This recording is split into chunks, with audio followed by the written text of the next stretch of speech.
Shalom, selamat pagi Bapak Ibu Saudara-saudara yang dikasihi oleh Tuhan Yesus Kristus.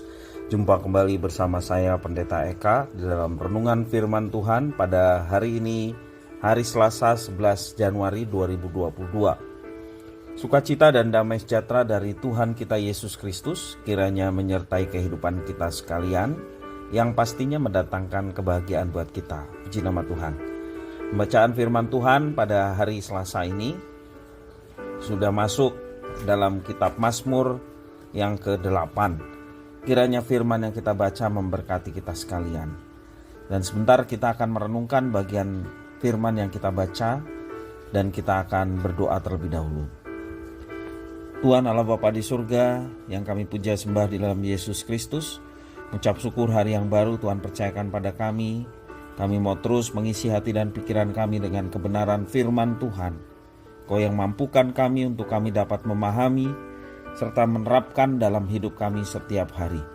Terpujilah namamu Bapa, demi nama Tuhan Yesus Kristus kami sudah berdoa dan bersyukur. Haleluya, amin.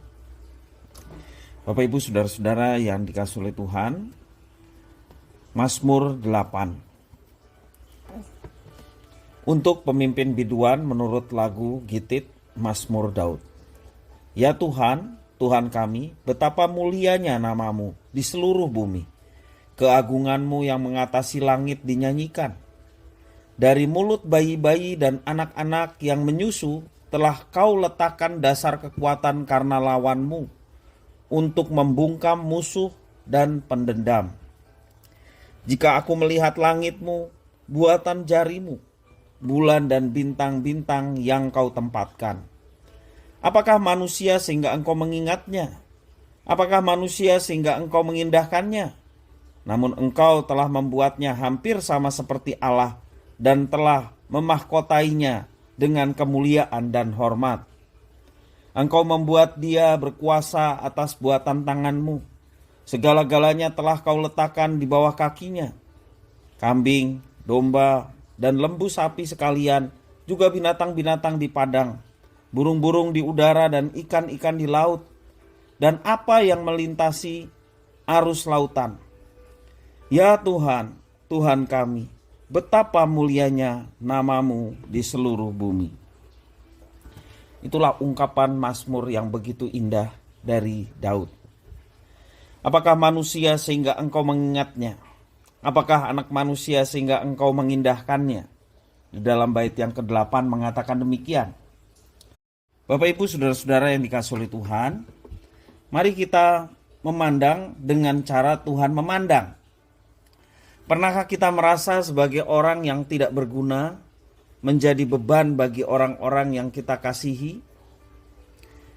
Kita sudah berusaha sesuai dengan firman Tuhan dalam kehidupan, tetapi tidak dapat membuahkan hasil yang baik.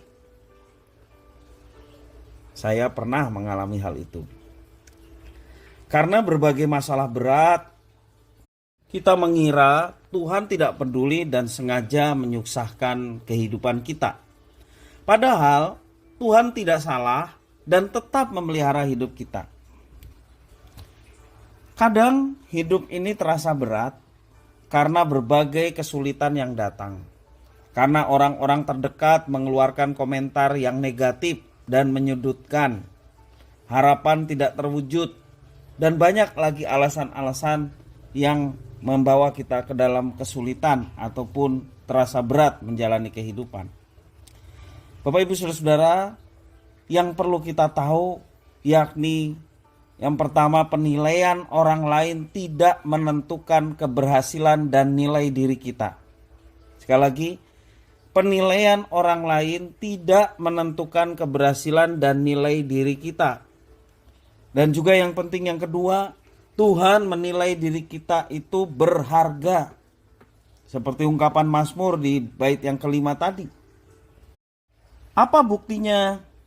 Buktinya sejak lahir sampai sekarang tidak terhitung banyaknya keberhasilan kita dalam melakukan berbagai macam hal. Setiap hari Tuhan memelihara dan mencukupi segala apa yang kita perlukan, bukan? Jangan sampai karena satu atau beberapa kegagalan, persoalan, kita merasa diri sendiri sangat jelek. Kita merasa Tuhan dan orang-orang terdekat tidak mengasihi dan peduli terhadap kita lagi. Kalau kita mengalami hal seperti itu, kita sedang mengasihani diri sendiri. Kalau saat kita merasa tidak berguna, diajarkan firman Tuhan, ingatlah bahwa Tuhan punya cara pandang yang berbeda. Mari kita menggunakan cara pandang Tuhan, sehingga kita menilai diri pun bukan seperti itu, bahwa diri kita adalah orang yang tidak berguna. Cara pandang Tuhan itulah yang kita mau pegang, bahwa diri kita adalah orang yang dikasihi dan dipelihara oleh Tuhan. Demikian juga cara pandang kita terhadap orang lain. Kita memiliki cara pandang Tuhan, yakni mengasihi mereka. Tuhan memandang kita sangat berharga. Apa buktinya Bapak Ibu Saudara-saudara? Kita dipandang oleh Tuhan berharga. Sampai-sampai Tuhan rela datang menjadi manusia dan dialah Yesus. Yesus rela turun menjadi manusia, menjalani salib demi menebus segala dosa kita dan membuat kita layak masuk ke dalam kerajaan surga.